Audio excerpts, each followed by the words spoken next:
Good morning, everyone. So, beta, in today's lecture, we were discussed about the infrastructure,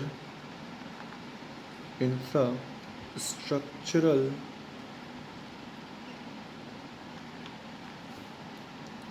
infrastructural position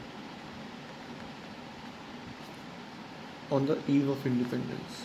On the eve of independence.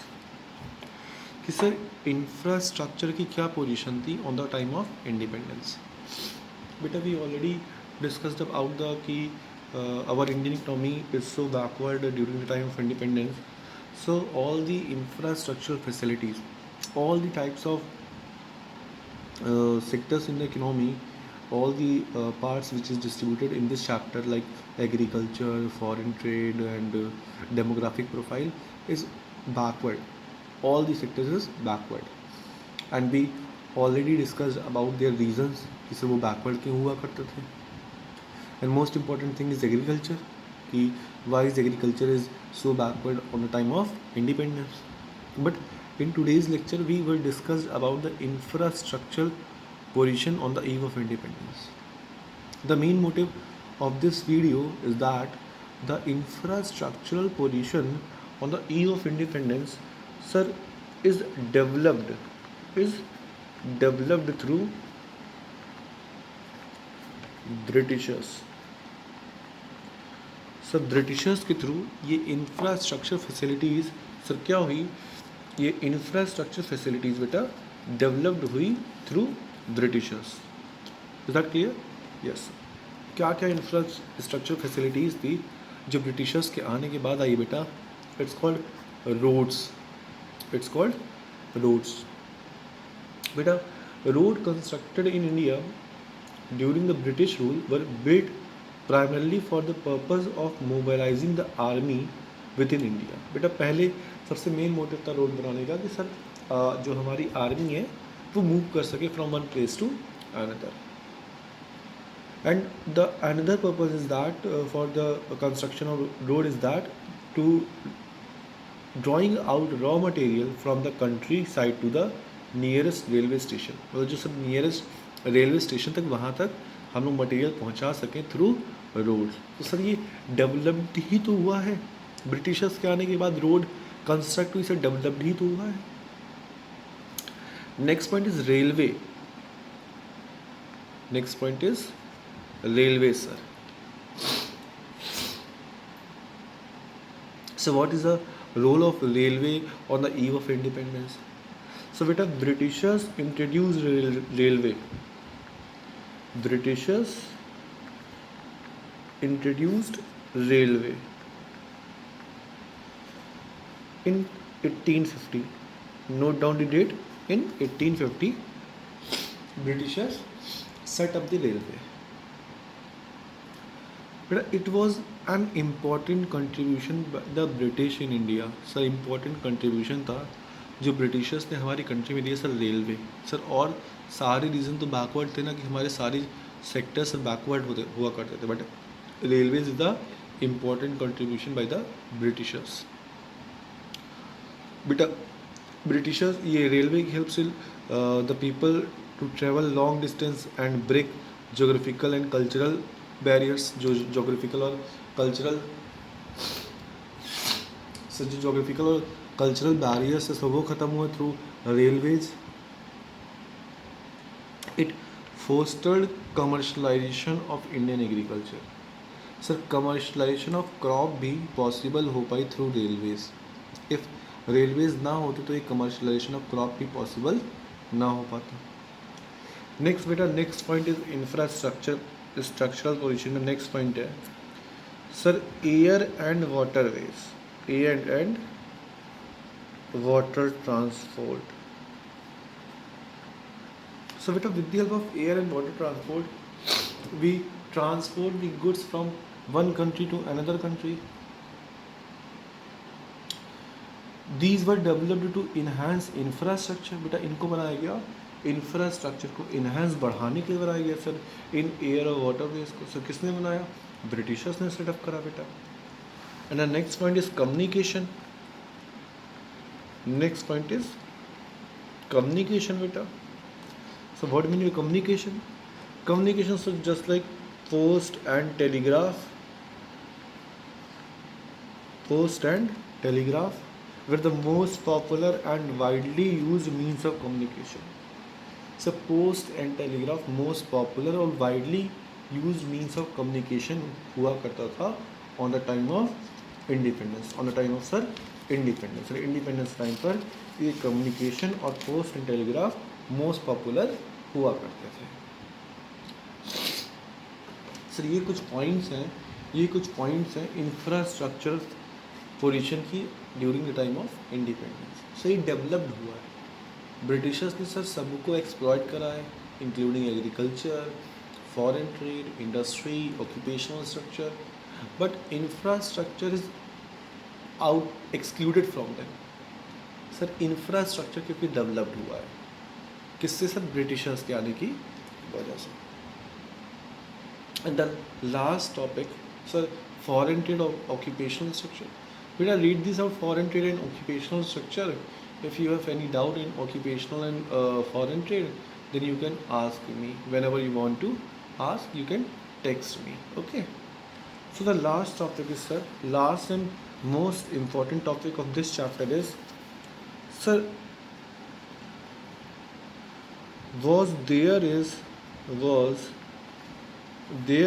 any positive impact of British rule in India? क्या sir कोई positive impact पड़ा? Was there is any positive impact of British rule India? Sir क्या कोई positive impact पड़ा Britishers का हमारी India पे? Sir yes और नो बोथ. बेसिकली हम सर यस लिखते हैं कि क्या क्या पॉजिटिव इम्पैक्ट पड़ा. सर आंसर लिखते हैं yes sir. Along with some reasons. Sir along with some reasons sir positive impact पड़ा. सर वो क्या क्या पॉजिटिव इम्पैक्ट है एक एक को हम लोग डिस्कस करते हैं.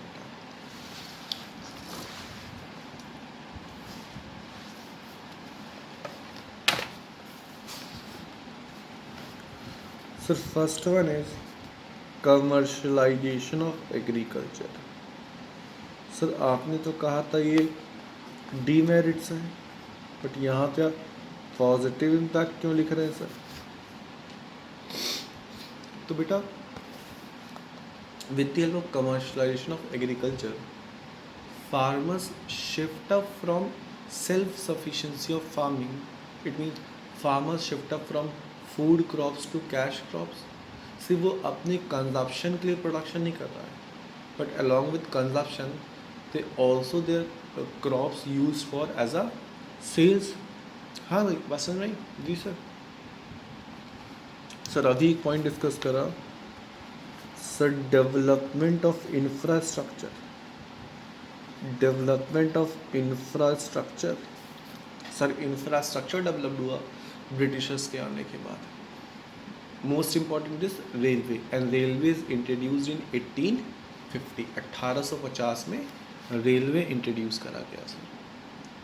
Next point is check on famines. हाँ sir check on famines.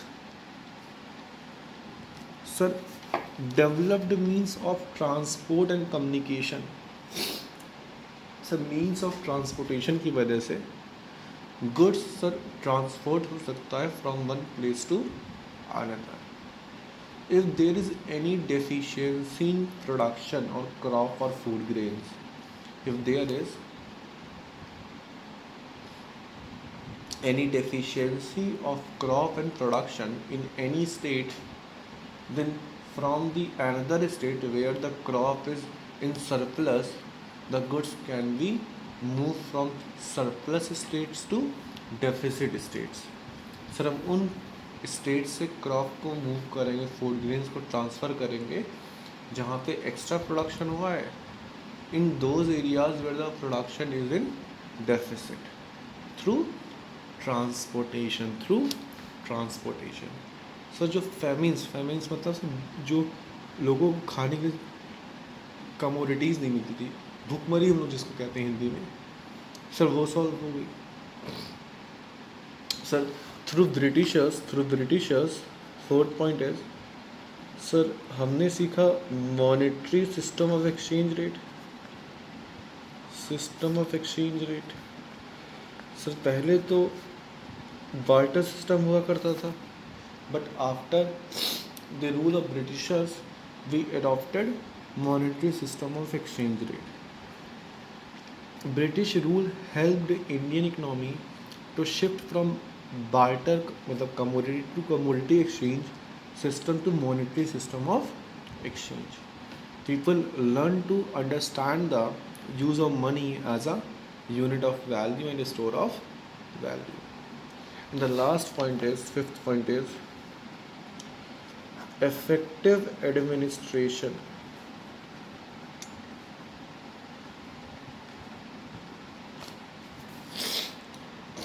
So what do you mean by effective administration?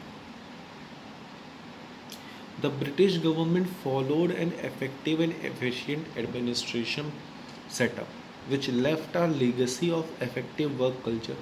से पहले तो एम्परर किंग और क्वीन के सर रूल हुआ करते थे, but after the Britishers people used efficient administrative setup which left a legacy of effective work culture for people of India. This served as a ready for our policy planners and politicians. Sir उनके बाद policy planners और politicians आ गए, जिसकी वजह से effective administration हुआ. These are the points of the positive side which the British government, Britishers left for our Indian culture. Sir ये positive impact पड़े हमने, तो read this out, and if you have any doubt, so do text me whenever you want to ask anything. Just do text me.